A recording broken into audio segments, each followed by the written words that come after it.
आज का ये वीडियो आपके लिए काफी ज्यादा इंपॉर्टेंट है क्योंकि सोशल साइंस के वायरल प्रश्न के बारे में आज बात करने वाले हैं। जब आप 19 फरवरी के दिन परीक्षा देने जाइएगा तो आपके सामने ऐसा ही क्वेश्चन पेपर आएगा। आपके सामने यहाँ पे सेट दिया गया होगा, यहाँ पे हम डी सेट पे बात करेंगे। आपके पास कोई भी सेट पहुंच सकता है, जैसे A B C D E F, कोई भी सेट पहुंच सकता है।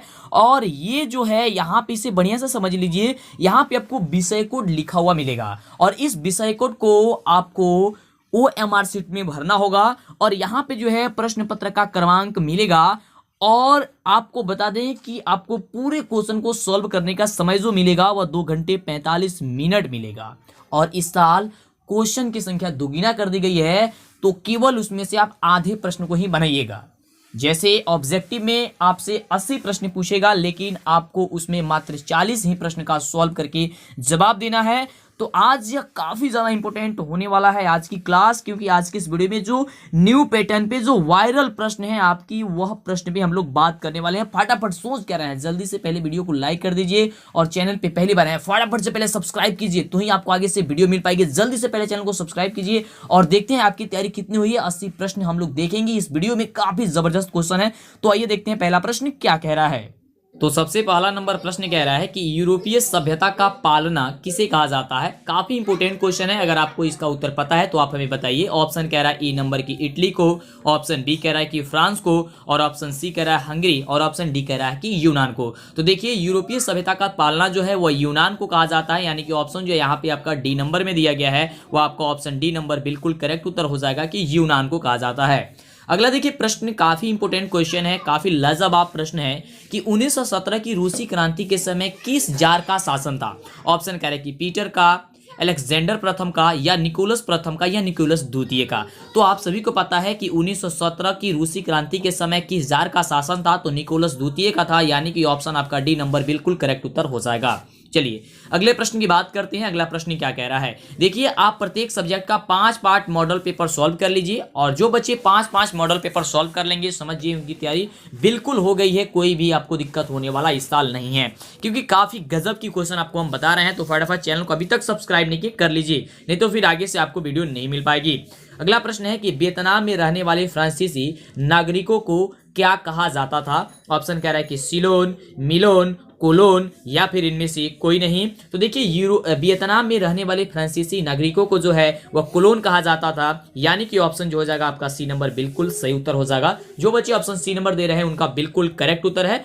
आप फटाफट जवाब देते रहिए, अगर आपको पता है तो, और नहीं पता है तो ध्यान से समझते जाइए, सुनते जाइए। अगला प्रश्न कह रहा है कि किस खनिज को उद्योगों की जननी कहा जाता है। ऑप्शन है मैग्नीज, बक्साइट, लोहा, या फिर सोना। तो देखिए काफी मस्त प्रश्न है कि किस खनिज को उद्योगों की जननी कहा जाता है। तो आपको कहा जाता है किसको जी, तो कहा जाता है लोहा को, यानी कि ऑप्शन हो जाएगा क्या चीज, सी नंबर हो जाएगा। अगले प्रश्न की बात करते हैं। तो अगला देखिए प्रश्न कह रहा है कि गोंडवाना समूह के कोयले का निर्माण कब हुआ था।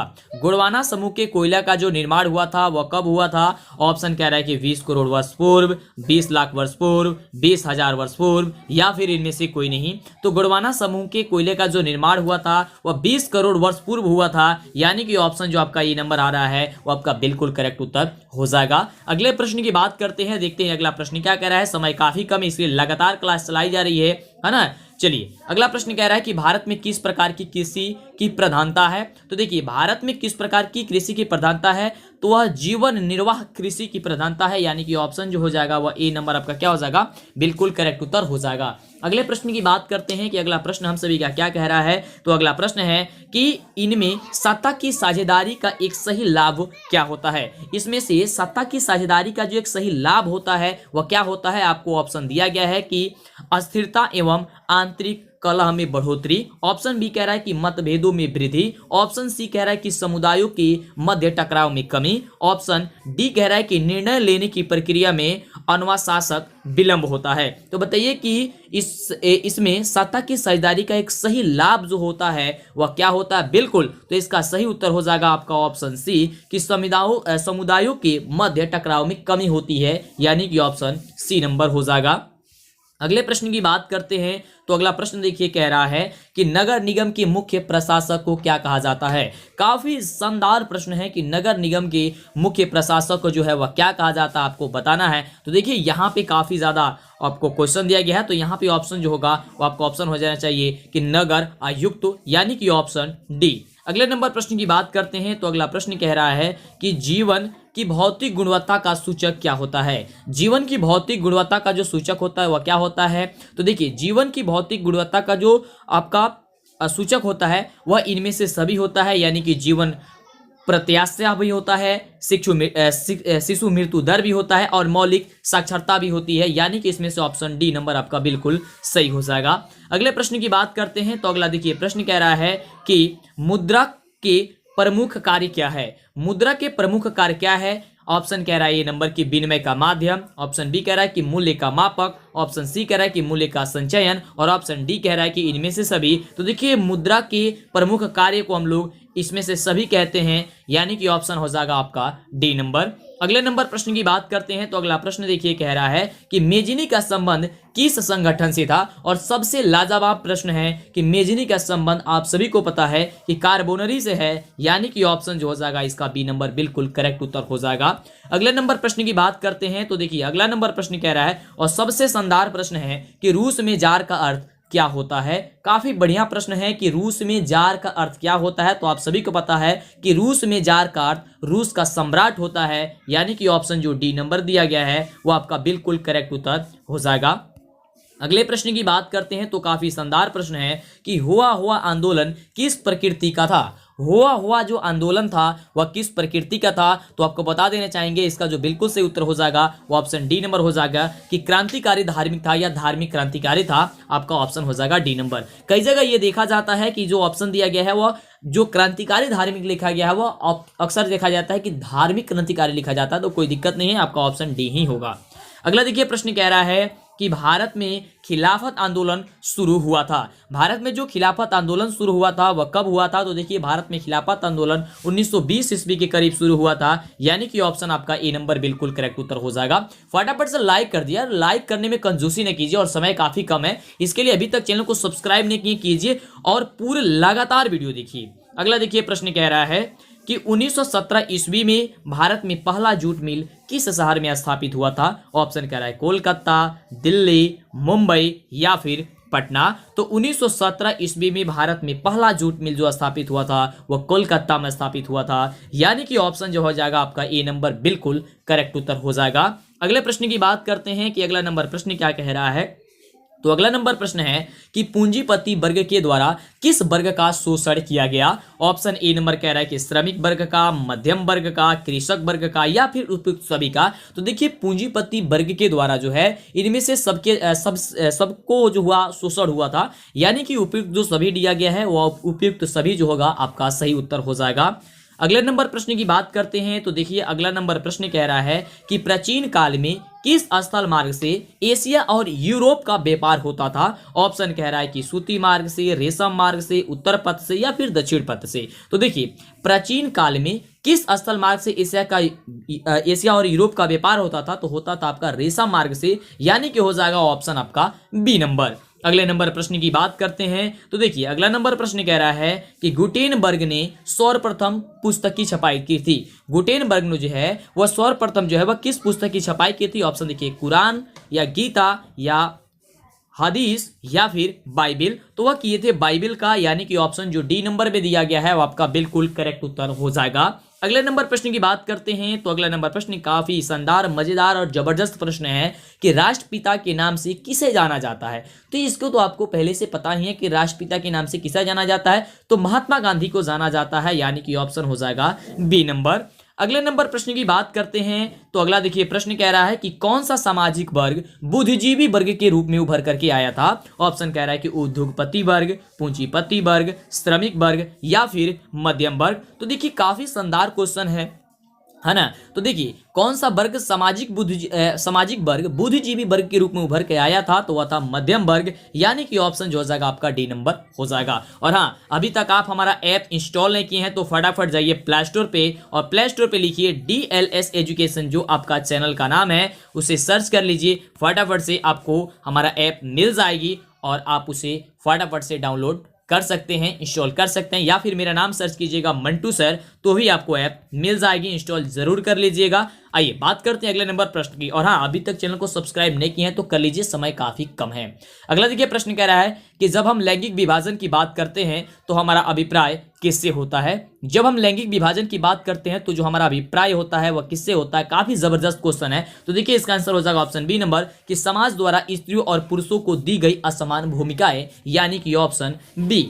अगले नंबर प्रश्न की बात करते हैं तो अगला नंबर प्रश्न काफी शानदार और जबरदस्त प्रश्न है कि निम्नलिखित में से कौन संघ राज्य की विशेषता नहीं है। निम्नलिखित में से कौन सा संघ राज्य की जो है वह विशेषता नहीं है, तो हो जाएगा एकहरी शासन व्यवस्था, यानी कि हो जाएगा ऑप्शन सी नंबर। अगले नंबर प्रश्न की बात करते हैं तो अगला देखिए काफी शानदार मजेदार जबरदस्त क्वेश्चन है कि बिहार में संपूर्ण क्रांति का नेतृत्व किसने किया था। बिहार में संपूर्ण क्रांति का जो नेतृत्व है वो कौन किए थे, तो जयप्रकाश नारायण ने किए थे, यानी कि आपका ऑप्शन जो हो जाएगा डी नंबर हो जाएगा। अगले नंबर प्रश्न की बात करते हैं तो देखिए अगला प्रश्न कह रहा है कि इनमें से कौन सी एक बात लोकतांत्रिक व्यवस्था के अनुरूप नहीं है। इसमें से कौन सी एक बात जो है, आपको चार बात कही गई है। ऑप्शन पहला कह रहा है कि कानून के समक्ष समानता, या स्वतंत्र एवं निष्पक्ष चुनाव, या उत्तरदायी शासन व्यवस्था, या फिर बहुसंख्यों का शासन। इसमें से जो है वह कौन सी एक बात जो है वह लोकतांत्रिक व्यवस्था के अनुरूप नहीं है, आपको यह बताना है। तो इसका आंसर हो जाएगा ऑप्शन डी नंबर, कि बहुसंख्यकों का शासन, यानी कि ऑप्शन डी। अगले नंबर प्रश्न की बात करते हैं 25 नंबर प्रश्न की। टोटल इसमें आपको 80 प्रश्न मिलेगा, जैसे आपकी परीक्षा में पूछा जाएगा। तो अगर आप मिस करते हैं तो फिर आप बहुत ज्यादा गलती कर रहे हैं। तो लगातार 5-5 मॉडल सेट का वीडियो इस चैनल पे अपलोड है, फटाफट से देख लीजिए, समय काफी ही कम है। अगला देखिए प्रश्न कह रहा है कि भारत एक लोकतांत्रिक राज्य है, निम्नलिखित में से किसमें यह घोषणा की गई थी। प्रस्तावना, पाठ, कानून पुस्तक, या फिर नागरिक शास्त्र। तो देखिए 25 का जो हो जाएगा वह बिल्कुल उत्तर हो जाएगी प्रस्तावना में की गई थी, यानी कि ऑप्शन आपका ए नंबर सही हो जाएगा। अगले नंबर प्रश्न की बात करते हैं तो अगला देखिए प्रश्न हम सभी क्या कह रहा है कि किस लोकसभा चुनाव के बाद महिलाओं की भागीदारी 10% से भी अधिक हो गई थी। वह कौन ऐसा लोकसभा चुनाव था जिसके बाद महिलाओं की जो भागीदारी थी वह 10% से भी अधिक हो गई थी, तो वह था 15वीं लोकसभा, यानी कि ऑप्शन जो आपका बी नंबर दिया गया है, आपका बी नंबर बिल्कुल करेक्ट उत्तर हो जाएगा। अगला देखिए प्रश्न कह रहा है कि निम्नलिखित में से कौन एक राष्ट्रीय दल नहीं है। और अक्सर देखा जाता है ये क्वेश्चन पूछा जाता है बार बार आपकी परीक्षा में कि निम्नलिखित में से कौन सा एक राष्ट्रीय दल नहीं है। यहाँ पे देखिए ऑप्शन यहाँ पे ये वाला नहीं होगा, यहाँ से स्टार्ट होगा जनता दल यूनाइटेड, या डीएमके, या लोक जनशक्ति पार्टी, या फिर भारतीय जनता पार्टी। तो यहाँ पे राष्ट्रीय दल की बात करिए तो राष्ट्रीय जो पार्टी है यहाँ पे, तो आपका आंसर जो हो जाएगा वह क्या हो जाएगा, आपका आंसर बिल्कुल इसका जो आंसर हो जाएगा आपका ऑप्शन डी हो जाएगी कि भारतीय जनता पार्टी, यानी कि हो जाएगा option A number D number. यहाँ पे जो ऑप्शन दिया गया है 3, ये गलत से टाइप यहाँ पे हो गया है। अगले प्रश्न की बात करते हैं तो देखिए अगला प्रश्न कह रहा है, काफी शानदार प्रश्न है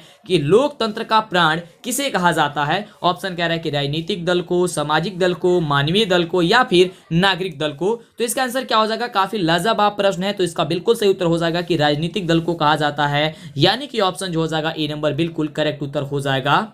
अगला नंबर प्रश्न देखिए, अगला नंबर प्रश्न क्या कह रहा है, तो अगला नंबर प्रश्न है कि भारत में संघ एवं राज्यों के बीच अधिकारों का विभाजन कितनी सूचियों में हुआ है। और ये तो काफी कमाल की क्वेश्चन है और आपको कई बार बताया है कि इसमें देखिए ऑप्शन कह रहा है कि 2, 1 या फिर 4। और देखिए जो ये ऑप्शन है ना, ये ऑप्शन उठ करके यहाँ पे ऊपर चला गया है, ए नंबर ऑप्शन इसमें चला गया था ना जी, यहाँ पे चला गया था, क्वेश्चन नंबर 27 में चला गया था। ऑप्शन ए नंबर में 3 है, तो इसको उठा करके आप यहाँ समझ लीजिए। यहाँ पे देखिए ऑप्शन ए नंबर वह गायब हो गया था, ऊपर चला गया था। ऑप्शन ए नंबर आपका हो जाएगा यहाँ पे 3, ठीक है। और यही आपका आंसर क्या हो जाएगा, सही हो जाएगा कि भारत में संघ एवं राज्यों के बीच अधिकतर अधिकारों का विभाजन कितनी सूचियों में हुआ। ये टाइप करते करते कभी कभी दिक्कत हो जाती है। अगला देखिए प्रश्न क्या कह रहा है, अगला प्रश्न कह रहा है कि निम्नलिखित में से कौन लोकतंत्र में रंग भेद के विरोधी नहीं थे। ये काफी जबरदस्त और इंपोर्टेंट क्वेश्चन है, लोकतांत्रिक का क्वेश्चन है, तो इसका बिल्कुल सही उत्तर हो जाएगा ऑप्शन डी नंबर, कि जेड गुड्डी, यानी ऑप्शन डी जो होगा आपका बिल्कुल करेक्ट उत्तर होगा। अगला देखिए क्वेश्चन कह रहा है काफी जबरदस्त क्वेश्चन कि सासाराम नगर का विकास हुआ था मध्य युग में, प्राचीन युग में, या फिर वर्तमान युग में, या फिर आधुनिक युग में। तो देखिए सासाराम नगर का जो विकास हुआ था वो कब हुआ था, किस युग में हुआ था, आपको पता है तो फटाफट बताते रहिए, काफी कमाल की है बिल्कुल। तो इसका आंसर हो जाएगा ऑप्शन ए नंबर की मध्य युग में। अगले नंबर प्रश्न की बात करते हैं कि अगला नंबर प्रश्न क्या कह रहा है। तो अगला नंबर जो प्रश्न है वह काफी शानदार प्रश्न है कि अविभाजित बिहार में निम्नलिखित में से एकमात्र नियोजित नगर कौन था, पटना, मुंगेर, जमशेदपुर या फिर गया।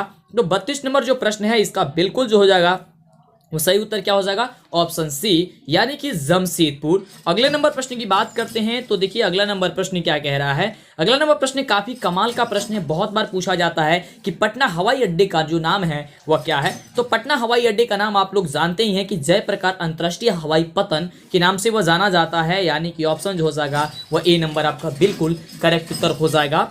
अगले नंबर प्रश्न की बात करते हैं तो देखिए अगला नंबर प्रश्न कह रहा है कि बिहार में रज्जू मार्ग कहाँ है। बिहार में जो रज्जू मार्ग है वह कहाँ है, बिहार शरीफ, राजगीर, गया या फिर बांका। तो देखिए बिहार में जो रज्जू मार्ग है वह रज्जू मार्ग कहाँ है, राजगीर में है, यानी कि ऑप्शन आपका बी नंबर हो जाएगा। एकदम अपने दिमाग में सही क्वेश्चन को आंसर को फिट कर लेना है और जाना एकदम फटाफट से। मेरी दुआ है और भगवान से हम प्रार्थना करते रहते हैं कि आपका एग्जाम काफी अच्छा जाएगा और आप सोच भी नहीं सकते हैं जितनी अच्छा आपका एग्जाम जाएगा। हम कह रहे हैं बस आपको ऐसा लग रहा होगा कि हमारी तैयारी नहीं हुई, लेकिन ऐसी बात नहीं है, जो आपको हम पढ़ा दिए हैं इसलिए बोलते हैं कि देखिए आपके समय जैसे जैसे बीतते आ रहा है वैसे वैसे आपकी तैयारी कराई जा रही है। अगर आपके पास कम समय है तो आपको कम से कम 5 मॉडल पेपर को सॉल्व कर लेना होगा, तो आपको कराई जा रही है तो प्रत्येक 5 मॉडल पेपर को सॉल्व कर लीजिए और आगे से जितनी भी वीडियो मिलती है आप सबको देखिए, है ना। अब वीडियो को लाइक और कमेंट करके बताते रहिए वीडियो कैसी लगती है, और हाँ चैनल को सब्सक्राइब नहीं करेंगे तो फिर आगे से वीडियो नहीं मिलेगी, तो करिएगा जरूर सब्सक्राइब। अगला देखिए क्वेश्चन क्या कह रहा है कि बिहार में खनिज तेल की संभावना है। बिहार में खनिज तेल की संभावना जो है वह हिमाचल क्षेत्र में है, या उत्तर बिहार मैदान में है, दक्षिण बिहार मैदान में है, या फिर दक्षिण बिहार की पठारियों में है। तो 35 नंबर बिल्कुल सही उत्तर क्या हो जाएगा 35 नंबर प्रश्न का, तो आपको पता है तो बताइए बिल्कुल। तो हिमालय क्षेत्र होना चाहिए, यानी कि ऑप्शन हो जाएगा ए नंबर। अगले नंबर प्रश्न की बात करते हैं तो अगला देखिए प्रश्न कह रहा है कि कांवर झील स्थित है। जो कांवर झील है वह स्थित है, आपको बताना है दरभंगा जिलों में, भागलपुर जिला में, बेगूसराय जिला में या फिर मुजफ्फरपुर जिला में। तो कांवर झील जो है वह कहाँ पे स्थित है, आप सभी को पता है कि बेगूसराय जिले में स्थित है। तो इसका आंसर क्या हो जाएगा, ऑप्शन सी नंबर हो जाएगा। और हाँ कितने लोग बेगूसराय से हैं आप हमें जरूर नीचे कमेंट करके बताइएगा। अगला देखिए प्रश्न कह रहा है कि संजय गांधी जैविक उद्यान किस नगर में स्थित है। संजय गांधी जैविक उद्यान जो नगर है वो किस उद्यान जो है वह किस नगर में स्थित है, राजगीर, बोधगया, बिहार शरीफ या फिर पटना। तो देखिए संजय गांधी जैविक उद्यान जो है वह कौन सा नगर में है, तो वह आपका पटना नगर में है, यानी कि ऑप्शन जो हो जाएगा वह डी नंबर आपका बिल्कुल सही उत्तर हो जाएगा। अगला देखिए प्रश्न कह रहा है कि निम्नलिखित में से कौन जो है वह सड़क का एक वर्ग नहीं है। सड़क का एक वर्ग नहीं है बताना है आपको, पूर्वी पश्चिमी गलियारा या फिर एक्सप्रेसवे या स्वर्णिम चतुर्भुज राजमार्ग या सीमांत सड़कें। तो देखिए क्वेश्चन है कि निम्नलिखित में कौन जो है वह सड़कों का एक वर्ग नहीं है। तो इसका जो बिल्कुल सही उत्तर हो जाएगा वो ऑप्शन हो जाएगा ए नंबर कि यह सड़क का एक वर्ग नहीं है, कि पूर्व पश्चिम गलियारा ये सड़क का वर्ग नहीं होता है। अगला देखिए प्रश्न कह रहा है कि जिस देश का राष्ट्रीय आय अधिक होता है वह देश कहलाता है, वह क्या कहलाता है। तो देखिए जिस देश का राष्ट्रीय आय अधिक होता है वह विकसित देश कहलाता है, यानी ऑप्शन जो हो जाएगा वह बी नंबर सही हो जाएगा। और हाँ हमारा जो देश भारत है, यानी कि आप सभी का और हमारा जो देश भारत है वह कौन सा है, विकसित है, अविकसित है, अर्ध विकसित है या फिर विकासशील है, क्या है। आप 4 कमेंट आपको हम ये ऑप्शन दिए हैं, इस ऑप्शन से आपको चूज करके बताना है कि जो भारत है वह क्या है ना। चलिए आपको पता है तो बता दीजिएगा, और ये क्वेश्चन काफी इंपोर्टेंट भी रहता है। अगला देखिए क्वेश्चन कह रहा है कि भारत के किस राज्य की प्रति व्यक्ति आय सर्वाधिक है। भारत के किस राज्य की प्रति व्यक्ति जो आय है वह सर्वाधिक है, तो किस राज्य की है, तो वह गोवा राज्य की है, यानी कि गोवा की जो प्रति व्यक्ति आय है वह सर्वाधिक है, सबसे ज्यादा है, ऑप्शन आपका डी नंबर बिल्कुल। अगला नंबर प्रश्न कह रहा है कि निम्नलिखित में कौन मुद्रा का कार्य नहीं है। इसमें से कौन जो है वह मुद्रा का कार्य है ही नहीं। ऑप्शन ए नंबर कह रहा है कि विनिमय का माध्यम, मूल्य का मापक या मूल्य संचय या फिर उत्पादन। तो इसमें से जो उत्पादन दिया गया है, यानी कि ऑप्शन जो आपका डी नंबर में दिया गया है वह डी नंबर आपका मुद्रा का कार्य नहीं होता है उत्पादन करना, यानी कि ऑप्शन डी। अगले प्रश्न की बात करते हैं तो अगला जो प्रश्न है वह कह रहा है कि भारत का केंद्रीय बैंक कौन है। भारत का जो केंद्रीय बैंक है वह कौन है। काफी आसान क्वेश्चन और काफी जबरदस्त क्वेश्चन है, तो इसका आंसर हो जाएगा ऑप्शन ए कि रिजर्व बैंक ऑफ इंडिया, यानी कि ऑप्शन हो जाएगा ए नंबर। अगले नंबर प्रश्न की बात करते हैं तो अगला जो प्रश्न है कह रहा है कि ऊर्जा का मुख्य स्रोत क्या होता है। कोयला, पेट्रोलियम, विद्युत या इनमें से सभी। तो ऊर्जा के जो है वो मुख्य स्रोत क्या होते हैं आपको पता है तो बताइए। बिल्कुल, इसका बिल्कुल सही उत्तर हो जाएगा ऑप्शन तीनों, यानी कि कोयला, पेट्रोलियम, विद्युत या इनमें से सभी। तो ये आपका ऑप्शन हो जाएगा डी नंबर कि इनमें से सभी। अगले नंबर प्रश्न की बात करते हैं तो अगला प्रश्न कह रहा है काफी इंपोर्टेंट क्वेश्चन कि पार्ले समूह के थम्स अप ब्रांड को किस बहुराष्ट्रीय कंपनी ने खरीद लिया था। तो पार्ले समूह के थम्स अप ब्रांड को जो है वो कोका कोला खरीद लिया है। तो कोका कोला आपका क्या हो जाएगा, आपका ऑप्शन ए नंबर हो जाएगा। आप देखते भी हैं कि थम्स अप का जो पेप्सी आता है वह कोका कोला के नाम से अब आता है। अगला देखिए प्रश्न कह रहा है कि निम्नलिखित में से किसे बाढ़ से सबसे अधिक हानि होती है। ऑप्शन कह रहा है कि फसल को, ऑप्शन बी कह रहा है कि पशुओं को, ऑप्शन सी कह रहा है कि भवनों को और ऑप्शन डी कह रहा है कि उपयुक्त सभी को। तो उपयुक्त सभी को हानि होती है, जब बाढ़ आएगा तो सबकी क्षति हो जाएगी, सबकी हानि होगी, इसलिए ऑप्शन हो जाएगा ऑप्शन डी नंबर। अगला देखिए प्रश्न कह रहा है कि सामान्य संचार व्यवस्था को बाधित होने का मुख्य कारण क्या होता है। तो देखिए सामान्य संचार व्यवस्था के बाधित होने का जो मुख्य कारण होता है वह क्या होता है कि केबल का टूट जाना, यानी कि ऑप्शन जो आपका ए नंबर में दिया गया है वो आपका ए नंबर बिल्कुल सही उत्तर हो जाएगा। अगला देखिए प्रश्न कह रहा है कि आग से जलने की स्थिति में किस प्राथमिक उपचार की आवश्यकता होती है। आग से जलने की स्थिति में किस प्राथमिक उपचार की आवश्यकता होती है। तो आपको होती है ठंडा पानी डालने की, यानी कि ऑप्शन हो जाएगा ए नंबर। अगले नंबर प्रश्न की बात करते हैं तो अगला नंबर प्रश्न कह रहा है कि भूकंप केंद्र के ऊर्ध्वाधर पृथ्वी पर स्थित केंद्र को क्या कहा जाता है। भूकंप केंद्र के ऊर्ध्वाधर पृथ्वी पर स्थित केंद्र को जो है हम लोग क्या कहते हैं, तो अधिक केंद्र कहते हैं, यानी कि ऑप्शन जो हो जाएगा आपका ऑप्शन बी नंबर आपका बिल्कुल सही उत्तर हो जाएगा। अगले नंबर प्रश्न की बात करते हैं और देखते हैं कि हम सभी का अगला नंबर जो प्रश्न है वह प्रश्न क्या कह रहा है। तो 49 नंबर प्रश्न कह रहा है कि 1905 में बंगाल का विभाजन किसने किया था। ये काफी जबरदस्त क्वेश्चन है, तो इसका ऑप्शन क्या हो जाएगा, सी नंबर हो जाएगा कि कर्जन हो जाएगा। क्या हो जाएगा, ऑप्शन सी नंबर हो जाएगा कर्जन। अगले नंबर प्रश्न की बात करते हैं तो अगला देखिए क्वेश्चन कह रहा है 50 नंबर की 10 घंटा का आंदोलन कहां पे चला हुआ था। जो 10 घंटे का आंदोलन जो चला हुआ था वह कहां पे चला हुआ था। तो इसका आंसर हो जाएगा ऑप्शन ए नंबर की इंग्लैंड, यानी कि ऑप्शन ए।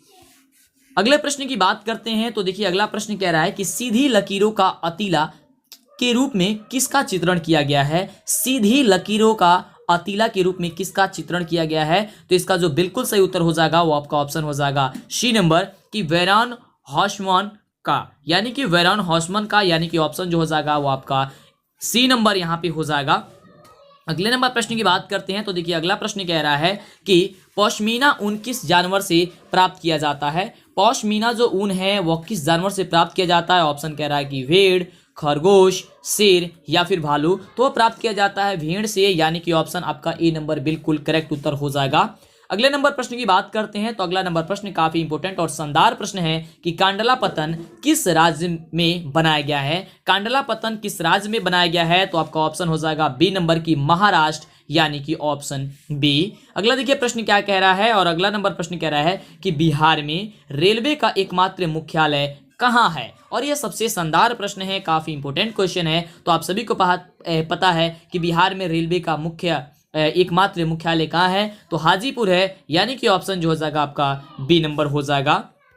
अगला देखिए प्रश्न कह रहा है कि भारत में दल बदल कानून किस वर्ष लागू किया गया था। जो भारत है उसमें दल बदल जो कानून है वह कब लागू किया गया था। तो वह किया गया था 1985 ईस्वी में, यानी कि ऑप्शन यहाँ पे सी हो जाएगा कि 1985। लेकिन यहाँ पे देखिए ऑप्शन यहाँ पे ई टाइप हो गया, यहाँ पे सी होगा, सी में हुआ था। ऑप्शन हो जाएगा क्या चीज, सी नंबर 1985।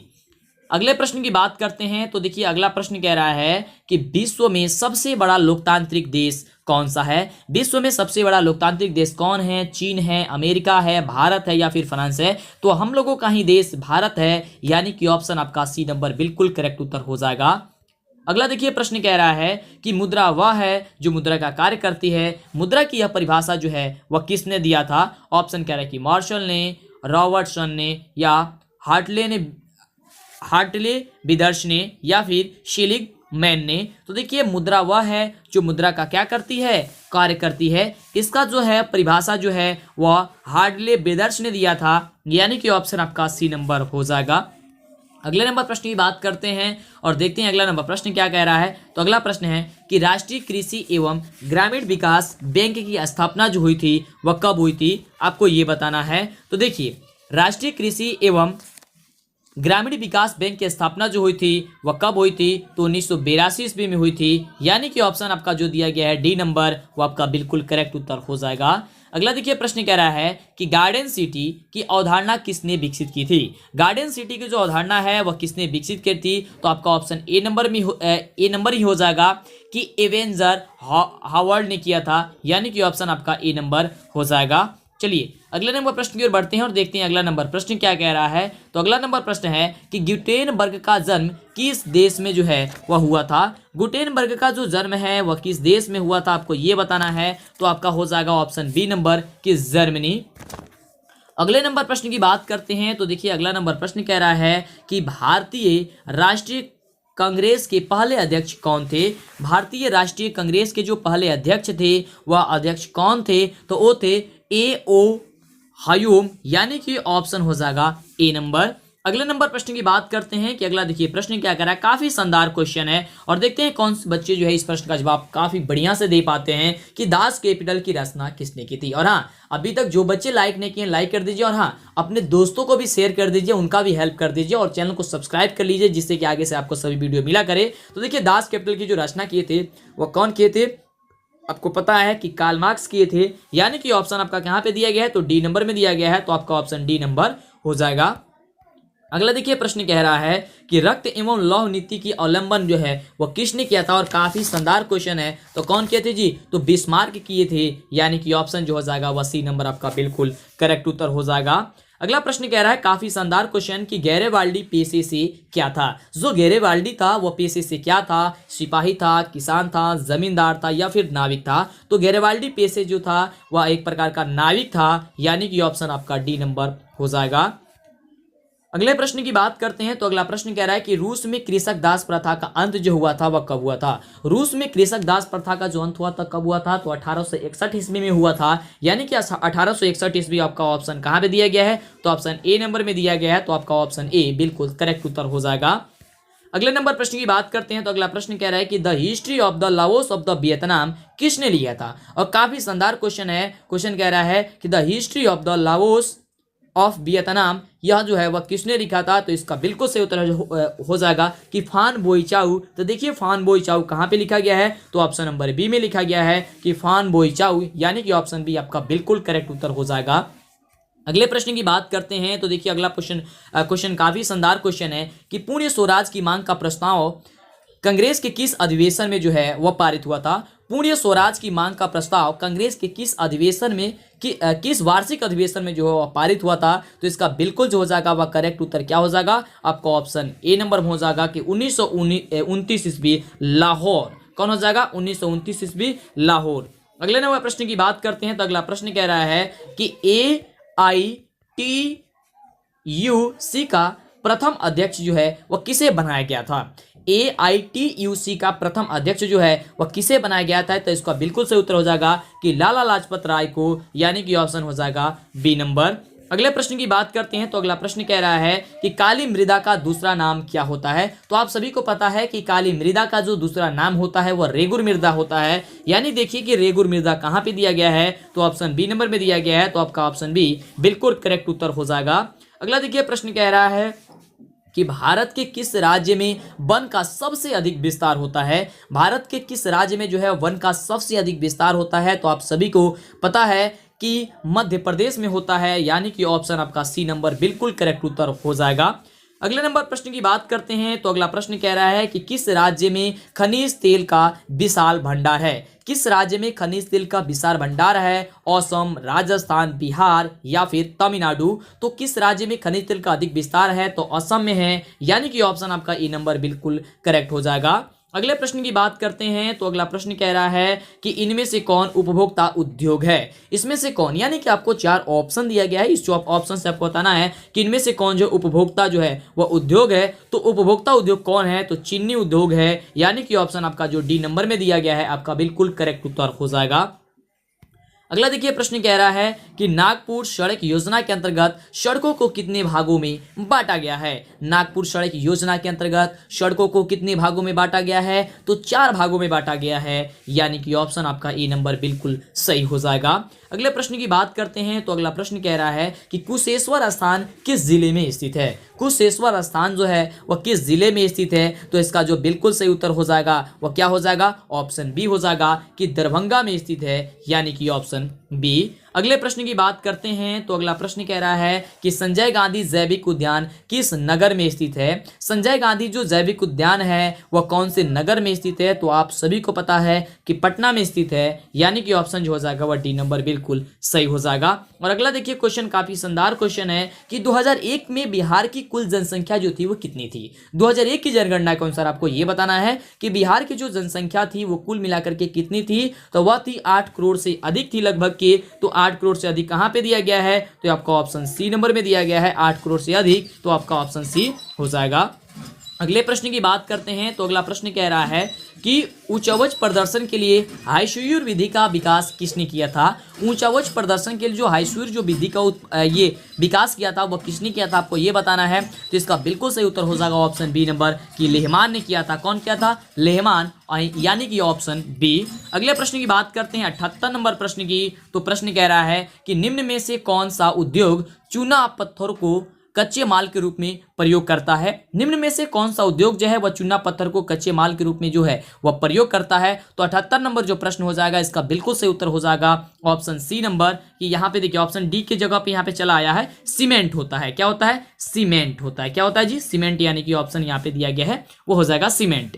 अगला देखिए प्रश्न क्या कह रहा है। प्रश्न कह रहा है कि भारत में औरतों के लिए आरक्षण की व्यवस्था किस संस्था में है। ऑप्शन कह रहा है कि लोकसभा, ऑप्शन बी कह रहा है विधानसभा, मंत्रिमंडल या फिर पंचायती राज व्यवस्था। तो हो जाएगा पंचायती राज व्यवस्था, यानी कि ऑप्शन हो जाएगा डी नंबर। अब आते हैं हम लोग लास्ट प्रश्न की ओर और 80 प्रश्न में से आप कितने प्रश्न का जवाब दिए हैं, तो समझ जाइए कि अगर आप 50 के करीब से 60 के करीब का अगर जवाब आप दिए हैं तो समझिए कि आपकी अच्छी तैयारी चल रही है। लेकिन आपको कोशिश करनी है कि आपको 80 में 80 या 80 में 75 या 70 का जवाब जरूर देनी है प्रत्येक वीडियो में। अगर आपको ये वीडियो अच्छा लगा बताइए और वीडियो को फिर से आप शुरू करके एक बार और देखिए और जवाब देने का प्रयास कीजिए कि लोकसभा में निर्वाचित सीटों की कुल संख्या कितनी होती है। तो 543 होती है, यानी कि ऑप्शन सी नंबर हो जाएगा। तो फटाफट से याद कीजिए और इसी तरह की कमाल की वीडियो पाने के लिए अभी तक हमारे इस चैनल को सब्सक्राइब नहीं किए हैं तो पहले सब्सक्राइब कीजिए, लाइक कीजिए और अपने दोस्तों में शेयर कीजिए। और हाँ, जो बेल नोटिफिकेशन आइकन जो है ना, जो आइकन आपको जो मिलता है उसे ऑन कीजिएगा तो ही आपको नोटिफिकेशन मिलेगा, है ना। तो फिर मिलते हैं आपसे नेक्स्ट वीडियो में। और अभी तक हाँ ऐप नहीं इंस्टॉल किए तो प्ले स्टोर पे जाकर के मंटू सर या DLS एजुकेशन सर्च कीजिए, आपको ऐप मिल जाएगी।